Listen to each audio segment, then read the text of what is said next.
Hola, bienvenidos un día más a este canal de Crimen y Misterio. Espero que el relato que os traigo hoy os apasione y os parezca muy interesante.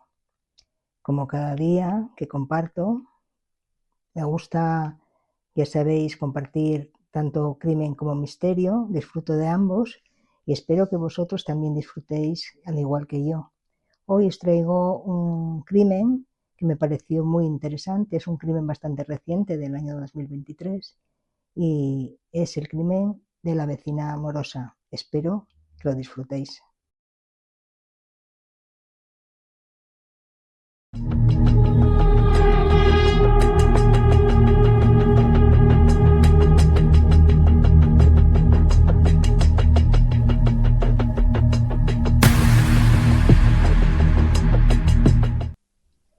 Pilar Moreno era una mujer de 68 años que vivía en un piso de la calle Oca en Carabanchel, Madrid.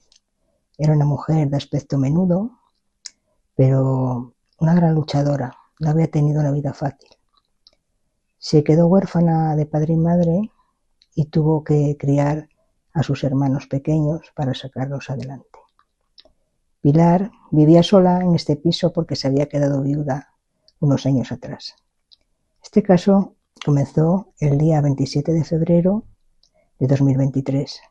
Ese día, su hermano, Adolfo Moreno, se personó en el domicilio de su hermana porque al estar viviendo sola y no poder ponerse en contacto con ella esa mañana, le hizo suponer que algo podía andar mal. Pilar y sus hermanos tenían una costumbre, un código, que era llamarse por teléfono todos los días por la mañana y por la noche para comprobar que todos ellos estaban bien. Y esa mañana Pilar ni llamó ni contestó a las insistentes llamadas de ninguno de sus familiares.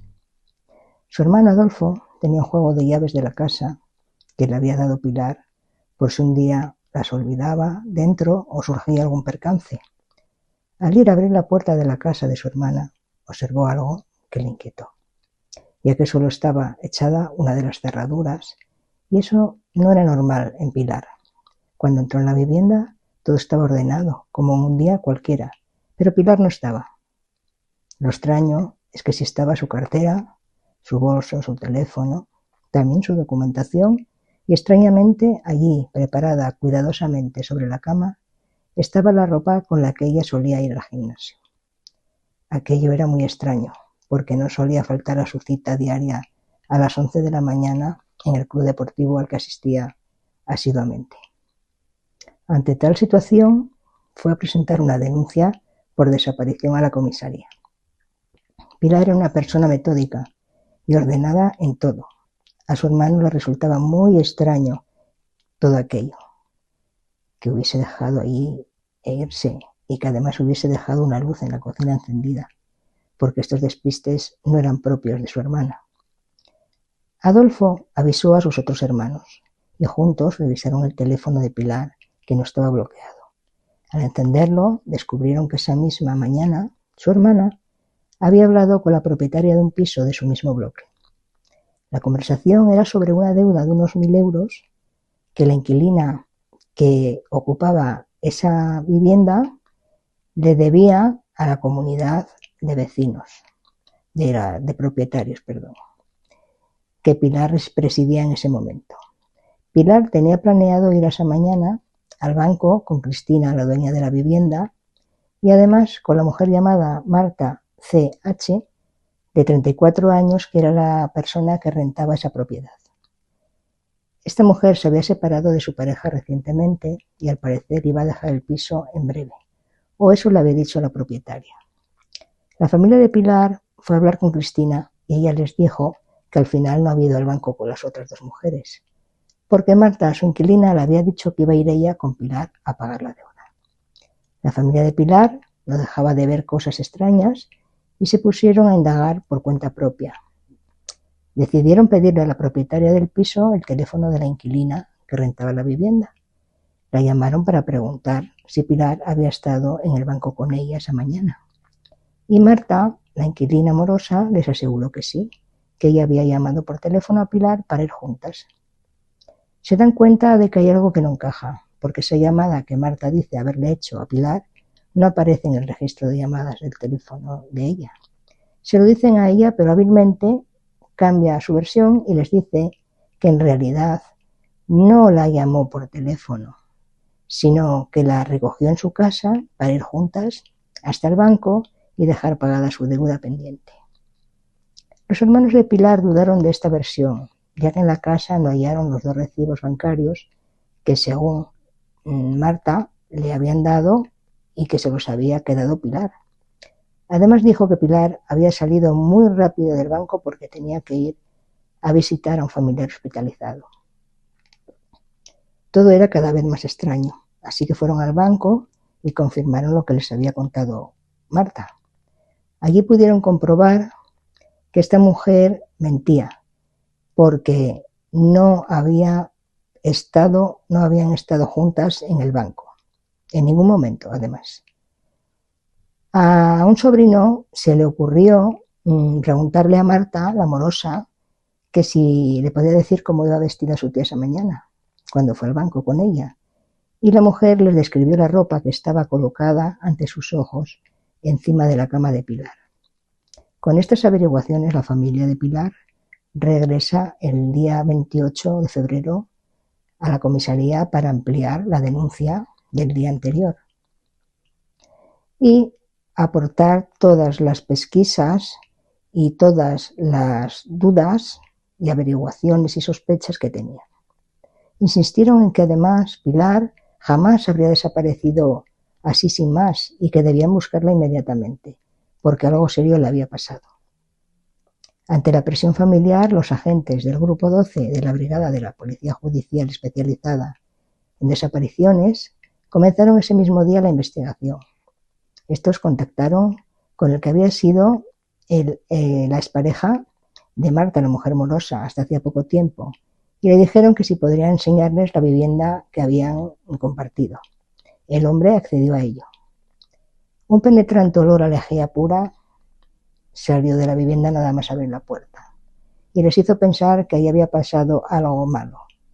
La casa estaba casi vacía, pero la extrema y reciente limpieza podía indicar que se había hecho un gran esfuerzo en borrar pruebas. El grupo policial también habló con la conserje del edificio, que dijo no haber visto salir a Pilar del edificio ese día. La había extrañado porque ella nunca se quedaba en casa. También les dijo que ese día había visto llegar a Marta con una maleta grande, subir a su casa y salir con ella de nuevo como una media hora después. Con esto, la policía del Grupo 12 decidió ese mismo día hacerle un seguimiento a Marta, la inquilina. La vigilaron desde el primer momento. Tras seguirla, llegaron a un pueblo de Toledo llamado Las Ventas con Peña Aguilera, alejado de Madrid, y allí llegó la sospechosa sobre las 10 de la noche. Se quedó a dormir en la vivienda. Y a eso de las 7 de la mañana, la mujer salió de la casa y se fue a un vertedero en el que estuvo como unos 15 minutos. Mientras tanto, en Madrid, en el piso en el que Marta vivía y al que les había permitido entrar la expareja, la policía científica buscaba indicios y encontraron varios restos de sangre en el salón y en el cuarto de baño. Parecía que el suelo había sido limpiado con una fregona o un mocho. Cuando Marta regresó a Madrid, fue detenida en las inmediaciones de su vivienda, ya que al parecer este había sido el escenario de un crimen. Todo parecía indicarlo así. Revisaron su coche y en el maletero hallaron un hacha. Además, en su cartera portaba un papel con el nombre de Pilar, como si de un trofeo se tratase. Teniendo claro que aquello era un crimen, el Grupo 12 de agentes de la Brigada de la Policía Judicial especializada en desapariciones contactó con sus compañeros del Grupo 5 especialistas en homicidios para unirse a la búsqueda de Pilar. Los agentes decidieron llevar a Marta hasta la escombrera que había visitado anteriormente. Ella, en el camino, después de no haber dicho ni una sola palabra, de pronto les dijo: «De perdidos al río. La he quemado y tirado en la escombrera». No había mentido. Allí ciertamente se hallaron restos óseos en unos sacos de obra como los que la detenida tenía en su casa. Marta también confesó que había quemado el cuerpo de Pilar en una finca. Los llevó hasta allí y en ella encontraron restos de una hoguera y también pequeños trozos de hueso. Después, ya en la declaración, Marta contó que ella la convino cambiar la historia. Dijo que estando juntas en su casa, Pilar se había caído de espaldas en el baño y que ella intentó ayudarla.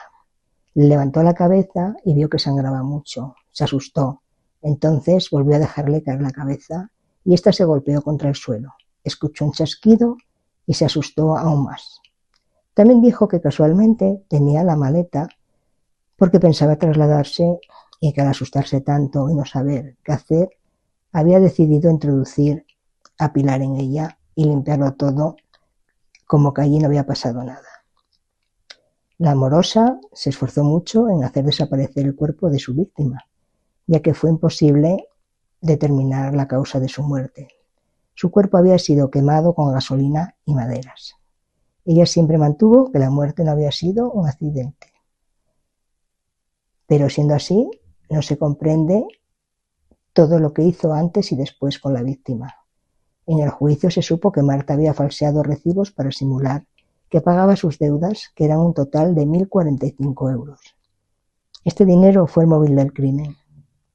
También se hallaron en su teléfono búsquedas de cómo resolver situaciones relacionadas con crímenes. En el juicio, el fiscal pidió 16 años de prisión. La Audiencia de Madrid la condenó a 28 años de cárcel. El jurado la encontró culpable de asesinato con premeditación, de falsificación de documentos y de la profanación del cadáver. Pues bueno, compañeros, amigos, hasta aquí este relato de este en parte absurdo asesinato, por tan solo 1.000 euros. 1.000 euros vale la vida de una persona. Bueno, espero que os haya interesado y deseo volver a veros pronto. Nos vemos. Hasta pronto. Chao.